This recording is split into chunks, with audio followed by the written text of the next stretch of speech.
Hello and welcome to the Hey Boomer Show. My name is Wendy Green and I am your host for Hey Boomer. I had a very short night of sleep last night. I got a phone call about 1 a.m. from my stepdad telling me that my mom was going to the hospital in an ambulance. And so I drove over to get him, and we had a very harrowing drive going through very dense fog to get to the hospital. And I was very pleased with the thoroughness of the tests that they did at the hospital. They did everything. She presented with a lot of gastro issues. But what turns out is she has COVID. And he probably had COVID the week before. He is doing fine, and she is now home resting comfortably. And I am keeping my fingers crossed that after spending all of that time with them in the hospital, that I am not the next one in the family to come down with COVID. But I'm telling you this story because typically we think of COVID symptoms as the cough and the fever, which is what Dawn had, her husband. She did not really have that. She hasn't had a fever. She had some cold symptoms, but hers was mostly stomach issues. She couldn't keep anything down, hadn't eaten in a day or so. We were worried about dehydration. But if you have any of those symptoms, fever, cough, stomach distress, whatever, go ahead and do the COVID test. I'm sure everybody probably has the COVID home test now. And just do it so that you are sure that you do not have COVID and you do not go out and expose anybody else to the virus, because there's a new strain, the hospital was telling us, and they are seeing the numbers go up. So that's your public service announcement for today. With Hey Boomer, I'm on a mission to support and inspire adults in this next act of life, to find new beginnings, to confront endings and transitions, and to find meaning and purpose in their lives. And from many of the people that I talk to about what's next in their life, they are all looking for a way to make a difference, to feel like their life is meaningful and they have a way to give back. They have a way to participate in their community, in their families, in their lives. And my guest today, Joe Allaria, is the co-founder of Carson Allaria Wealth Management, which is an independent registered investment advisory firm located in Illinois, where he lives with his wife, Jackie, and their two sons, Brooks and Bennett. And Joe is also the host of the Retirement Power Hour podcast, where he helps the 50-plus crowd invest more wisely and retire better. On his podcast, he discusses topics like investment, retirement planning, behavioral finance, taxes, Social Security, Medicare, and more. And in fact, I was a guest on Joe's show a few weeks ago. So we talked about the lifestyle. Joe also has been featured in the Wall Street Journal, USA Today, CNBC, Yahoo Finance, and NASDAQ.com. So I'm sure we're going to learn a lot from him and have a really good discussion. Before I bring him on, I want to thank Rhodes Scholar for their support of Hey Boomer. Rhodes Scholar is the not-for-profit leader in educational travel for boomers and beyond. They have trips to all 50 states and over 100 countries. And you can get to their site and preview some of their trips by going to Rhodes Scholar, ROADscholar.org/HeyBoomer. I also want to remind you that I am hosting a trip to Costa Rica with Rhodes Scholar June 2nd through 10th, which is going to be an amazing adventure. I'm so excited about it. We do still have a few slots left for adventurous travelers.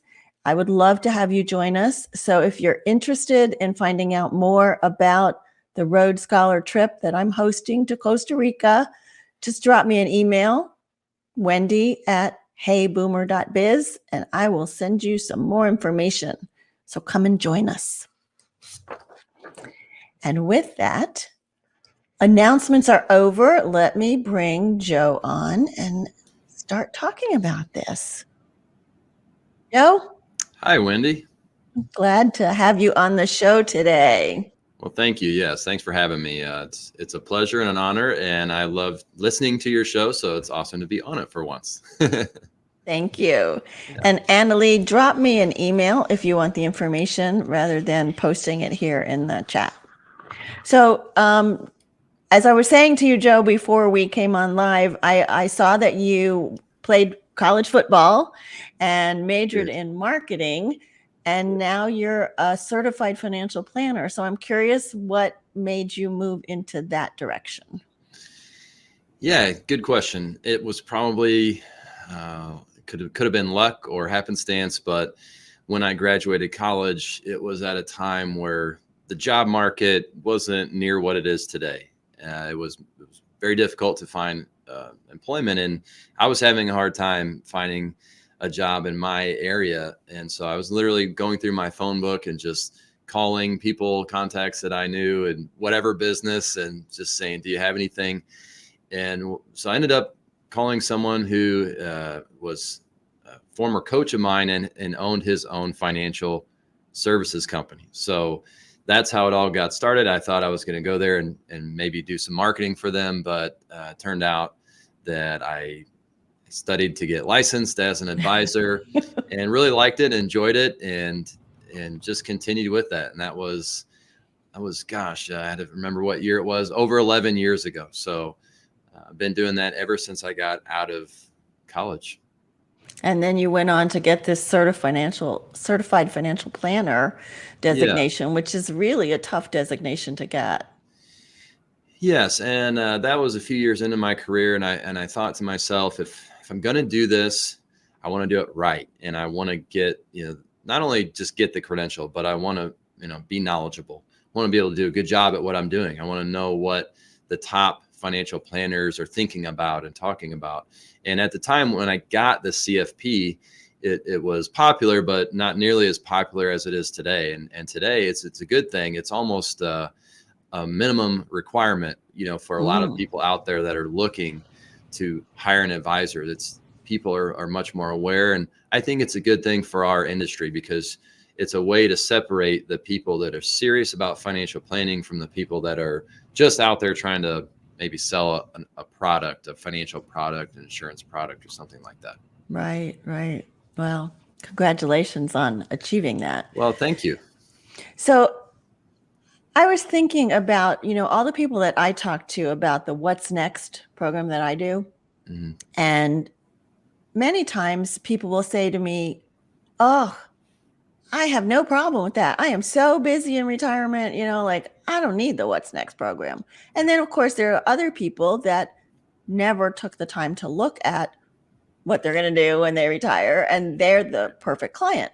So I'm wondering with you, there's a lot of people certainly that in my age group that I know that have managed their own money, like with Fidelity or something, mm-hmm. and now they're retired and they're not saving. So what would you say to them when they say to you, well, I don't need a financial planner now. I'm not even earning any money. This may surprise you, but the people that say that, I would say, okay, not everyone does need a financial advisor. And I'm certainly not going to try and convince you if that's what you believe. A lot of our clients, though, they don't think that. They want help, and they know that because they had an entire career doing something completely different, not in investing, not in the financial world, they don't have the expertise to put themselves in the best position during retirement. So that's really gratifying for me and for our team, is to work with people that want to be helped and know they need help, and we're able to deliver that help for them. Now, I could try to convince those out there that say I don't need an advisor. but it's generally not worth it. But there's also a difference in what we do, Wendy, and what people think advisors do. Tell me. And when I say we, I'm talking about our firm. A Yeah, lot of yeah. people think advisors just pick mutual funds or stocks and it ends there. And I guess some advisors still do that. But what we do is wealth management and financial planning. So all those things in your intro, when you were talking about the topics that I speak about on my podcast, the Retirement Power Hour, it is not an investment only podcast because we're not an investment only company. So I help people look at maybe how to pay less taxes, how to make sure their assets go where they want when they pass away. That's estate planning. We project out how much they can spend, and it's really goal driven. So our whole idea and goal is to be able to help you do the things that you want to do. It's not always about, let's just find the investment out there that's going to get me the max rate of return. I mean, that would be great if we could do that. And if anyone you had a crystal ball. exactly, and we're going to be the first ones to tell you that we don't, but we're going to use fundamentals in investing and create a customized plan so that if you mentioned travel again in the intro, if someone wanted to travel and it's going to cost a little bit of money, then instead of an advisor just saying, oh, you should be fine to do that, that's very gray. And we want to be able to deliver outcomes and solutions to folks where they can feel very confident. So when people ask, can I take a $30,000 trip? I don't just say, oh, you should be fine and really base that on nothing more than my opinion. But we actually pull up their retirement plan, their cash flow projections. We'll enter that what if scenario and we'll see what it does. And a lot of times it's, yes, you can do it, but here is the outcome. Yeah, it is going to make you have less money down the road. Now you can't run out, but having a little bit less down the road may not be that big of a deal. Depending on where you are. If you can do what matters to you now. Hardly anyone's ever come in. I don't know if anyone ever has come in and said, I want to have as much as I possibly can when I'm 100 years old. That's generally not the goal. So that's part of our process. Yeah. And I know from our conversations that you get a lot of fulfillment helping people reach their goals and find ways to find their own fulfillment with the money that they worked hard to raise. So I imagine that was part of your motivation for starting the Retirement Power Hour podcast. Absolutely. That's all about education. And it started out of the COVID-19 pandemic of 2020. In fact, it was something that, a lot was happening every week. I mean, even day by day in not only the world, but the market. And so that started as a way for us to send information quickly to clients. So I started hosting these webinars and I would make them live, just like this one. People could come on, ask questions. I'd explain what was going on in the market. And then over time, the market started to stabilize a bit, much more than what it was doing at the time. So the focus of the market went away a little bit, but I wanted to continue doing that sort of communication. So we went from once a week to once a month. And then I just did educational webinars on all these different topics: tax planning, retirement, investments, behavioral finance, insurance, Medicare, Social Security, just to educate. And we kept that going. And just in 2022, we started it as a podcast. So we've been doing the Retirement Power Hour for a few years, but it officially became a podcast in 2022. But I've done that, for years in the form of written articles as well. So we've got over, at this point, I think it's got to be close to 90 blog posts on our website from that have accumulated from the past 5, 6, 7 years on all those various topics. And those are I've written those just to educate. They're really great for our clients, but they're also good for people out in the general public as well. And one of my posts just recently, we found out it got over 10,000 views in a single month. Yeah, that's great. That really blew me away. And people are, calling from all over the country asking questions on Social Security. So awesome. It all goes back to education. And the last thing I'll say, I don't want to keep talking, but The educational part of it, people at every single turn are given bad and wrong information by media entities and, the TV, the radio. People they're faced with it all the time. And it's, if I'm a media publisher, my incentive or, my goal is to get as many clicks, as many downloads. And the way to do that is to drive and increase fear. That's what increases engagement. So yeah, unfortunately. we on our show are sort of the anti-media in a sense that we don't do the fear mongering. We bring it back to education.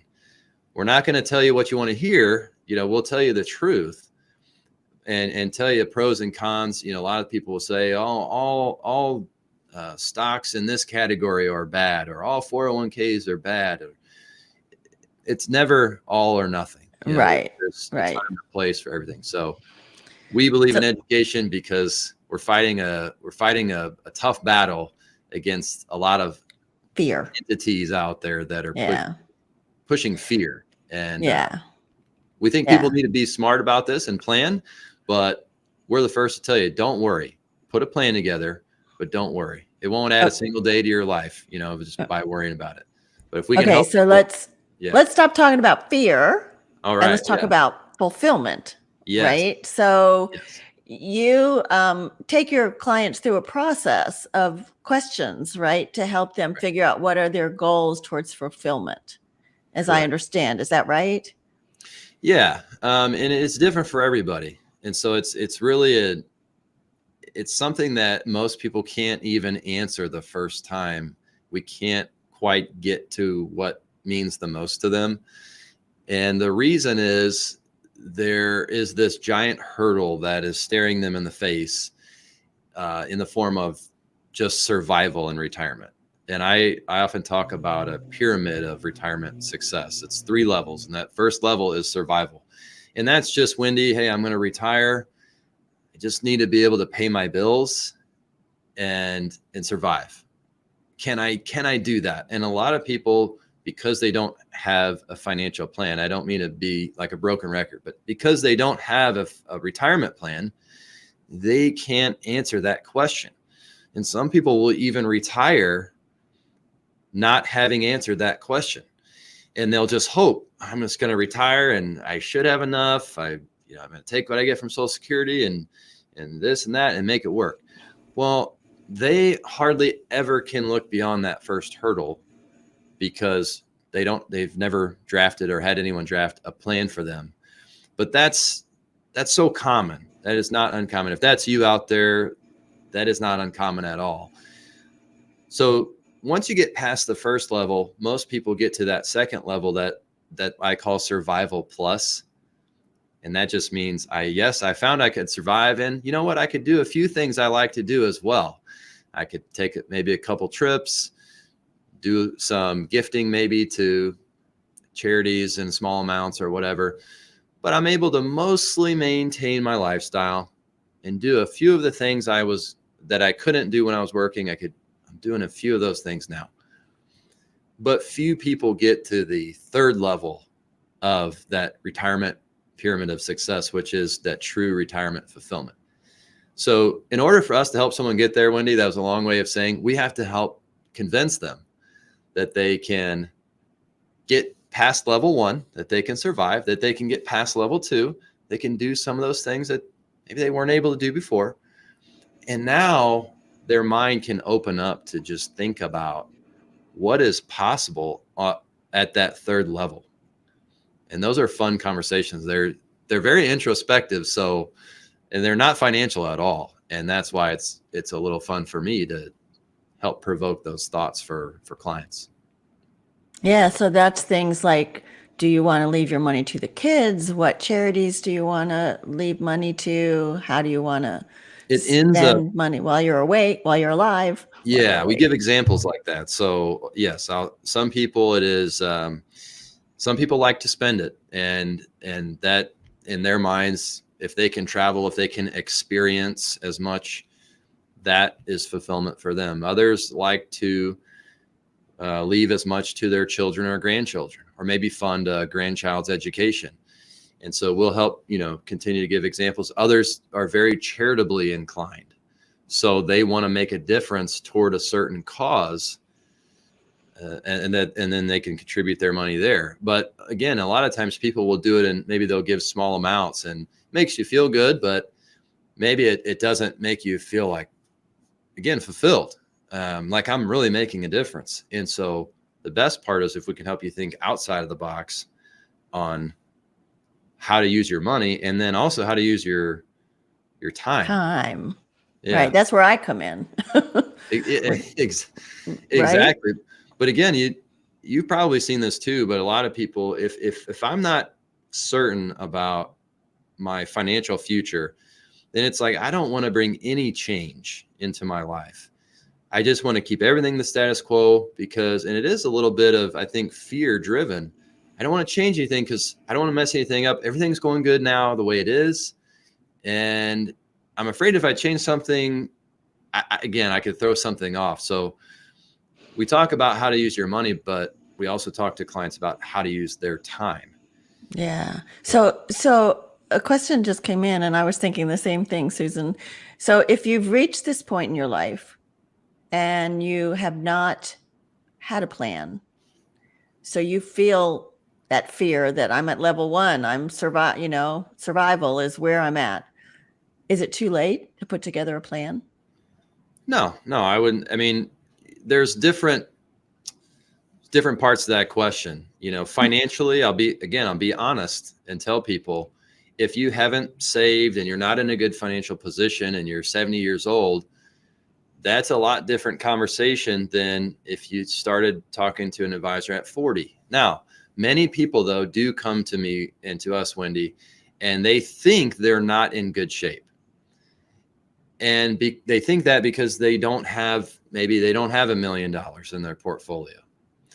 But we find that maybe with Social Security and pension income and maybe some rental income or other streams of income and an expected inheritance and low expenses, that they're actually in really, really good shape. And that's really gratifying too, is to help relieve that fear. It's never too late to get a plan. I always equate things to the doctor. If you haven't been to the doctor in 10 years, and I'm not good about this either, so I need to go do that. But if you haven't been to the doctor in a long time, is it too late to go? No, absolutely not. Hopefully the doctor can say, hey, you're doing fine. Here are some things to address. Here are some goals or some medicine, or hopefully something like a nutrition plan. In a rare instance, may they say, hey, we found out that you've got stage 3 cancer. They could say that. And we may say that to someone who's really doesn't have a plan and hasn't ever had one and hasn't ever talked to anyone about anything and has no money saved up. Sometimes we would say that, but there's always a way to make things work. And so I never want people to feel discouraged if they don't have a plan. Your expenses, you control those. So you can control those. We may not control the total size of the portfolio fully and how it grows and things like that, but you control your expenses. And if you're healthy, you can control your income because you can keep working. Right. Or you can work part-time, which has part-time or that semi-retirement. I don't want anyone to look down upon that, because that is it provides extremely positive financial outcomes. And there's actually studies that have been shown that it provides great psychological, emotional benefits. You live longer, you stay healthy. So right. I encourage people to continue working, even if they don't necessarily need that part-time income. Right, because it also adds to your feeling of relevance, your feeling of, still mattering, what matters, what you do, and that you're out there and you're meeting people. So I totally agree that there are a lot of benefits to part-time work. And, sure. I think you make some good points. Like we look at our 401k or our IRA or whatever, and we say, oh my gosh, I don't have $1 million in there. I don't even have close to $1 million in there. But there are other sources of income, right? There is Social Security, and inheritance and or part-time work and pension, pensions. maybe you did work somewhere for a while. And again, maybe you're healthy enough to continue to work. When Social Security was started, the average life expectancy was certainly not what it is today. And so it's the Social Security, we all refer to it as Social Security, but it's the old age retirement income fund. Okay. So it's That's what it's officially called? I got it pretty close, but yeah, it's Oh, the wow. old age supplemental retirement income. So Wow. yeah, a lot of people don't know that. And No. it wasn't ever designed to help people retire and live another 25 years. Right. But that's kind of what's been happening because we're living longer, which is a good thing. But if you can work a little bit longer, you let that Social Security benefit delay to age 70, you're going to get a lot of what are called delayed credits in doing that. You can work, part-time till 70 or beyond. Again, I think working and staying engaged and staying involved is a great thing, again, financially, but also psychologically, emotionally. And you know that as well as anyone, helping people plan out their lifestyle in retirement. But here I am, a financial person, saying, don't only work for, the better financial benefits, but it keeps your mind sharp. It keeps you having a reason to get up. Maybe not every day. Maybe it's just a couple days a week, but it keeps someone relying on you. And that's a big driver of, I think, our fulfillment is someone's counting on me to show up and do something. And so I got to do it because they're depending on me. Right. No, I think you make a good point. So if you keep working, say, you like what you're doing, you're still working 75 beyond, and we have to start doing those required distributions. Yeah. If you don't need that to live on at that point because you're still working, can you reinvest that? Can you save it still? You can. Yeah. So you can reinvest. Let's say you have a portfolio of stocks and bonds, and you're still working, or you just don't need the money. A lot of clients that we have, for those reasons I mentioned, they have pension, Social Security, maybe they're working, they don't need the required minimum distributions that they're forced to take out. So you have to take them out of your traditional IRA. You have to take them out of that account, but you don't have to take them out of the market per se. You can take the money out of that, move it over to a non-IRA account, which we just call a brokerage account, or it could be a joint brokerage account with a spouse. You could put the money there. Now you will have to pay taxes on what you pull out of the IRA. Right. But you can reinvest the net proceeds back into the stocks and bonds that you held before. And a note on that this might be brand new information to your listeners on this, Wendy, but there was a law passed about a week or two ago. Secure is the Secure Act. We call it Secure 2.0. And the RMD age has actually changed from 72 to 73. So for anyone that was planning to take RMDs in 2023, so you were going to turn 72 in 2023, you actually don't have to take any RMDs this year. So you won't have to take them until next year. So a fun fact, but nobody will start taking RMDs for the first time in 2023. If you were 72, then last year, if you were 72 last year, you already took yours last year. So you'll have to keep taking yours. But if you're turning 72 this year, you won't start taking RMD this year. Interesting. So they keep pushing that age back, which it's some view it as a good thing, and then others view it as a bad thing from a tax standpoint, because now you're going to have larger withdrawals when the time does come, which makes that proactive tax planning, that we talk about, very important in the years leading up to that. So to your question earlier, your listener's question, if they're 65 years old, you still have, now you've got 8 years until you hit that RMD phase. So there's different phases that there's always planning that can be done. Yeah. So with the volatility that we've seen in the stock market lately, like I saw, I was watching my stocks go up and my IRA go up, and I was like, this is great. And now it's not. Do you find that people are getting nervous? Have they come in and done a lot of talking to you about, now I need to readjust my plan? I think it's natural that people feel uncomfortable. Even the most educated investors who know that this sort of thing is expected, it's not comfortable. So investors, I think, are feeling discomfort. But I will say our clients deserve a lot of credit, because I don't know at this point, even the entire year last year, if I ever received one phone call from a panicked client after a big down day in the market. I didn't have to talk anyone off any ledges, any hypothetical or figurative Right. ledges here. But that's because I think part of it is they've committed to our process. And that is, first, having a plan.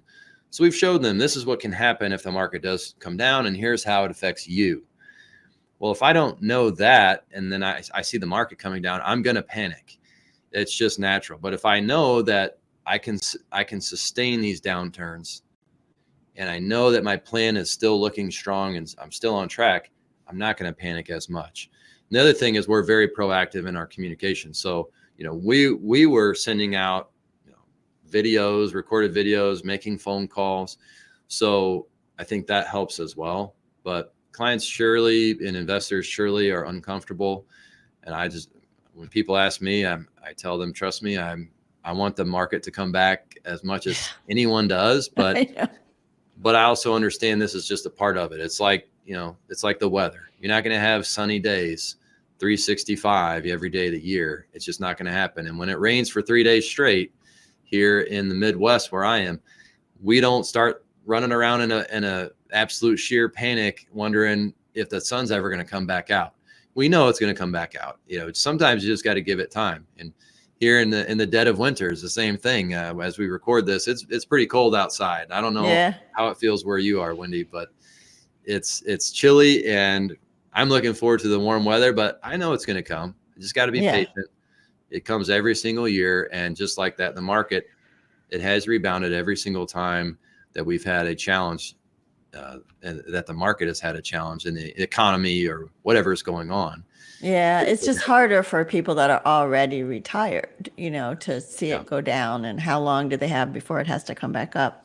So tell me this, Joe, if somebody doesn't have a planner now and they wanted to start to find a planner, what should they look for when they start interviewing people to potentially be their planner? Well, credentials are one, and we talked about those, experience. I have a guide, and we actually put a guide together, 10 questions you can ask before hiring a financial advisor. So that may be a great resource that we can share. You can share with your listeners. That's on your website? In your show notes. No, I have a link. I can send it to you. Okay. Actually, yeah, take that back. I believe it is on the website. You can request it there as well. But I look at overall philosophy. What is your service offering? And like I said earlier, for us, we believe it's not just about investments. So I would look for someone who's not product driven, someone who is solution driven and can help you tie the different parts of your financial life together. Some call it holistic financial planning, some call it wealth management, but that's what I would look for. If I had to recommend a family member or anyone to, anything about trying to find an advisor, that is number one. And understand how they get paid, understand, the cost that they charge, which in our industry is we have to disclose that anytime we bring on a client. So it should be straightforward. I mean, if you're working with a fiduciary, those are very black and white. Here's what we charge. So you just understand it, and make sure that it aligns. And that's what you want, right? You don't want somebody that's making a profit off of you, in a sense, off of what they sell, right? Right. Stocks. You want a fiduciary who just is paid by a percentage. Well, I think the industry is moving strongly toward that, getting paid for advice, and a little bit away from getting commissions for selling commissions. certain mutual funds and financial products. And you see that we saw it in yesteryear with mutual funds and maybe even stock sales and life insurance and annuities. Some of these still have commissions. And, again, like I said earlier, I'm going to tell the truth. I can't say that all of these things are bad. You just got to understand what it means for you.